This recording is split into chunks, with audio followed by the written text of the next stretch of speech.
The other thing that's interesting is the new CBA, because now it makes it so hard when you have these, when you have a max dude like that. Yeah. Well, that's the thing, Trey. I don't really understand is that like the new collective bargaining agreement is supposed to like kind of hinder some of the stuff, at least of stacking salaries like that on one team, right? Like the Suns kind of said, fuck it. Like, we're just going to do whatever. Like, you say we can't do this? We're going to get Bradley Beal. We don't care. We think it's going to win out. But Trey, like, that money is so crazy. And I wonder if that factors into how players start strategizing building teams together. Yeah, I think it does come into an effect. You know what I mean? Like, I mean, a lot of those new CBA agreements were kind of players were upset about it, and a lot of people criticized, but I think it was all for the better good of the players in certain situations. So yeah, you take a team that like the Lakers, they might have to try to go get somebody else. As an example, they just signed AD to one of the richest, extensions, and then you go into a scenario of like, well, I want to get Trae Young out of the Hawks.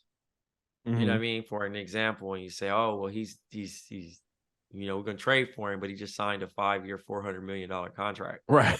Right. You know what I'm saying? One of these years he's getting 92 million. You know what I mean? Like, yeah, it's gonna be the realistic situation of like how teams are gonna be trying to figure out the math. Like, do we got to trade away 4 of our core guys just to get one of these dudes to make it work? I don't know if you guys have any experience with this, but I get pretty bored, and so I will like just, if a game gets advertised on my phone, like or whatever, like I'll be like, all right, I'll try it, right? Yeah. Like, and I just like yes, download it, try it, get bored with that. Next one, like I've downloaded some stupid fucking games, like just some ridiculous things. But there was one where it was like The Office, right? Like the TV show The Office, and it's like, oh, you just have to like upgrade this and upgrade that and upgrade that, right? And to where it's like, it's just like a way to soon the money that you have to upgrade becomes so big that then like they're trying to get you to spend money within the app to like fast forward things, right?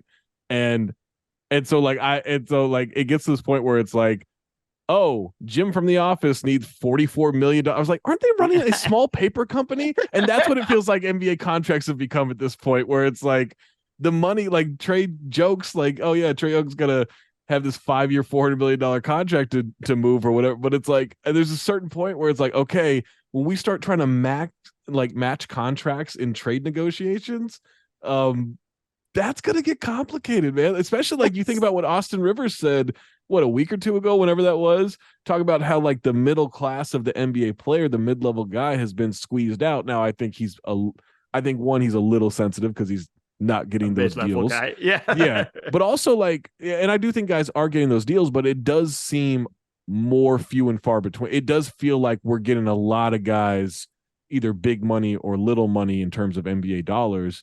But yeah, there's a certain point where like matching that shit's gonna be hard. It's gonna be so hard. People, the trade machine people that love to make up the fake trades, good luck. It's going to be hours on just trying to figure out, like, does this work contractually and all of that stuff. But I got a fun question for you guys. Who's going to be the Tobias Harris of the $100 million a year players? Like, who's the worst player that's going to get? I think it's going to be Tobias Harris. I think he's going to find his way into another one. Like that guy, man. I'm going to say I'm probably Mikal Bridges, bro. Mikal Bridges is going to get a $500 million contract. Yeah. And them fans gonna hate his gut. They're gonna be pissed. Because right now, I said, yo, he has not had a bad day in New York yet. No. That's the craziest shit about it. Everybody's like, oh, we love Mike, and like, damn good player, doesn't miss a game. Look, I hope that he becomes multiple All-Stars and all that shit, but he has yet to feel the New York media on some shitty ass like they didn't expect much last year. This year, when he see them doubles and he see them different things, and he has that bad shooting night, and he has his first injury that like requires him to actually miss some days. Yeah, bro, they are going to. All right, that's why I said I have yet to see him handle that yet. You know what I mean? I just want to remind everyone. It reminds me when Portland got Jeremy Grant. Motherfuckers was like, yeah.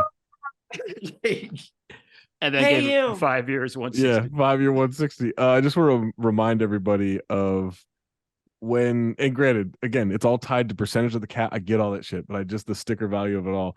Remember when Gordon Hayward was now a max player at 4 years, $63 million over 4 years? Now guys are getting 60 a year on these max deals. Shocked.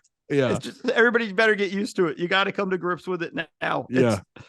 But it's here. It's not even coming. I've decided I understand the intelligence in doing it this way. I will never talk about players' contracts in terms of percentage of the cap. I'm just not going to. I don't like, that's not fun. That's not a fun way of discussing it. Okay. It's just like, I feel like KD tweeting, who the fuck wants to look at charts when talking about basketball, right? That's how I feel. Who wants to look at percentage of the pie when talking about players' deals? No, thank you.